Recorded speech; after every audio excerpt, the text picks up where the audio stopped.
In the Malaise of Modernity, which was part of a lecture series and was published in 1991, Charles Taylor starts off chapter 2 by beginning to discuss the problem and the promise of authenticity. And he does this initially by referencing Allan Bloom's book from 1987, The Closing of the American Mind. This book made a huge splash in popular culture because it really tapped into the sense that people had that the American culture had gone too far in the direction of relativism, and particularly the youth culture, especially on college campuses, that youth were being kind of encouraged to say that there was no way to judge right from wrong. You just had to accept everybody's, moral preferences without any debate. And as Bloom pointed out, this only works until you run up against something that you profoundly disagree with, and then you find that you have no basis with which to argue against it. So, the problem that Bloom discusses is a real one, and Charles Taylor says so. He says Bloom had at least part of the problem right, and so did Christopher Lasch. He mentions Christopher Lasch in his argument in The Culture of Narcissism, that yes, indeed, the United States had developed a very narcissistic culture, and a big reason for that was this sort of indulgent, flabby relativism, which just basically said anything goes, and created this inability to defend oneself against an argument. So basically, you just said, that's just who I am. You just have to accept the way I am. It's all about me and my choice. And so this culture developed this idea of choice itself as the highest goal. And both Lasch and Bloom, in their own very different ways, they're not similar in a lot of ways, but they both reacted against that very strongly. And Charles Taylor is saying that yes, they do have a point, and he's very critical of the same sort of flabby, nonsensical relativism that doesn't have an argument. It's dangerous. He says, I think the relativism widely espoused today is a profound mistake.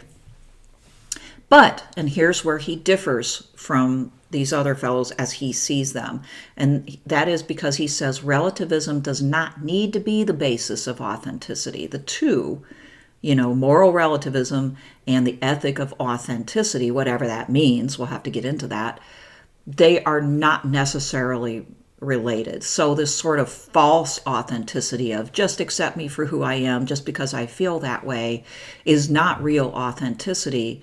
And the relativism behind it that is often used to defend it is not necessarily a part of true authenticity. He says the desire for authenticity expresses a, quote, powerful moral ideal that has been debased, but whose true meaning could be retrieved. And that's part of what he tries to do in the third chapter, and I'm assuming moving forward. I read this a while ago, and I'm rereading it now. So basically, he's saying that there's no reason arguments for right and wrong, or better or worse ways of life or actions or choices could not be combined with an ethic of authenticity. It's just that we normally do that because it's kind of the easiest way, we think, to get beyond objections, to just say, well, that's me, that's who I am, or that's who they are, and you can't make an argument against it, is an easy and maybe you might even say a cowardly way out. It's also like a safety valve, though, and this is something that Taylor doesn't address, is that part of the reason we've gotten into this situation is because we've realized through the centuries, the building up of a realization, basically, that people kill themselves over these arguments about right and wrong and true and false, and this is why, at least partly why we've gotten ourselves into this state where we want to deny right and wrong even as like true categories. Anyway, so next Taylor talks about a couple of reasons this mistake has been made, particularly in the contemporary world. The first one is philosophic moral subjectivism, he says, is part of the mistake. And this is the philosophic view that, quote, moral positions are not in any way grounded in reason or the nature of things, but are ultimately just adopted by each of us because we find ourselves drawn to them. Okay? And this has also been called emotivism. Isaiah Berlin dealt with it, calling it emotivism. It means that reason cannot adjudicate moral disputes because really our morals are a matter of our emotions, our inner preferences, which have no grounding. Okay, so this is a philosophic position which has gained traction in modern times. And again, I would say that a great deal of the reason why has to do with actually two things. This desire for peace, right? And also psychology, like the emphasis on, the sort of like the psychological nature of our choices and the way we express ourselves, okay? The other part of the mistake is, according to Taylor, positivism. And I have a picture of Leo Strauss up there because this is certainly an area where Taylor and Strauss would agree, even though in other ways, just like with these other fellows, there would be a lot of disagreement as well. But Strauss many times pointed out that the social sciences had been taken over by a kind of positivism. And basically, this is the idea that, again, like you just have to look at the facts, right? And that values are just a matter of opinion and subjectivity. And so therefore the facts really, in the case of the social sciences, this might be looking at economic change, technological change, social change. These are really the originators of how people feel, think, and the moral choices that they make. And so we don't really need to argue about the moral choices. We just need to observe what creates them. And maybe, for a lot of positivists, it becomes about how to manipulate those things to create the correct outcome. But, for Strauss as well as for Taylor, positivism means, again, that we cannot argue directly about our moral choices. And this is dangerous. Now, what Taylor begins to do in chapter 3 is try to excavate authenticity, the ethic of authenticity, and to describe more what it really means, that it's not just or doesn't need to be just this is who I am, like it or leave it, but it's deeper than that, and we have kind of debased it. So he traces it back to near the end of the 18th century, so in the Enlightenment period. He says it was a product of romanticism, which you'll recall is kind of a reaction to certain elements of the Enlightenment, but also in some ways a development of other aspects of Enlightenment. Romanticism is critical of disengaged rationality, and there's this focus on the human being as a source of creativity and inspiration, right? And also there's a focus on the natural world, of course. He says we go from being in touch with God to being in touch with our inner selves, that the Romantics put the emphasis on the value of the inner self, the value of the human being for their own sake.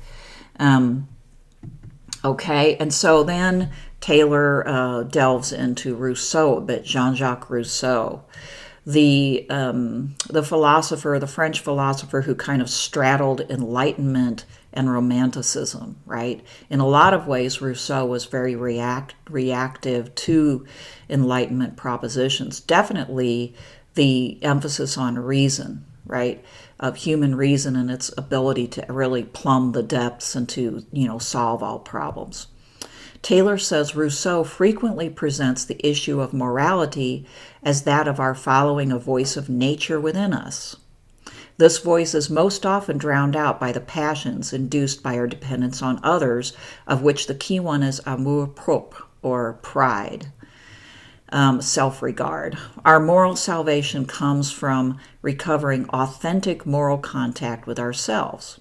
This according to Rousseau. Okay? So notice what Rousseau's argument is here, is that our tendency to let our competition with others, our comparison with ourselves with others at all times, our tendency to do that gets in the way of true self-knowledge, truly getting in touch with ourselves, if we could do that, we could get in touch with an authentic morality within us. Okay? Now, you can see how that point could then lead to, well, my morality is whatever I say it is. But you can also see why that point doesn't necessarily have to lead in that direction, because the content, the moral content within, is not necessarily conditioned by, our notion that we can say whatever we want to. So then Taylor points out that Rousseau also developed the idea of self-determining freedom. Quote, I am free when I decide for myself what concerns me rather than being shaped by external influences. Again, this particular point doesn't have to lead into absolute full-blown narcissism, although it could lead in that direction, right? I am free to decide for myself what concerns me, right? Based upon my own, looking into myself, trying to find moral reason from within, right? A person could take that in the direction of, well, that's just me. And it was this that's just me line of thought, right, that kind of emerges from maybe a bastardized Rousseau position. It creates part of the problem because it's baseless. There's no, again, that you have the problem of relativism. Did Rousseau originate that? It's unclear to me whether Taylor is even arguing that. All right, he's simply showing here rather that, Rousseau develops and kind of encapsulates this Enlightenment view of personal self-determination, okay, and authenticity. Then Taylor says, add to this another romantic notion developed by Johann Gottfried Herder, who was a German romantic. Quote, I am called upon to live my life in this way, and not in imitation of anyone else's. If I don't, quote, I miss the point of my life. I miss what being human is for me. So in this, furthering of this notion of authenticity, Herder is arguing that a person needs to be true to his own originality, right? That they must kind of do their own thing, right? Live my life the way I want to.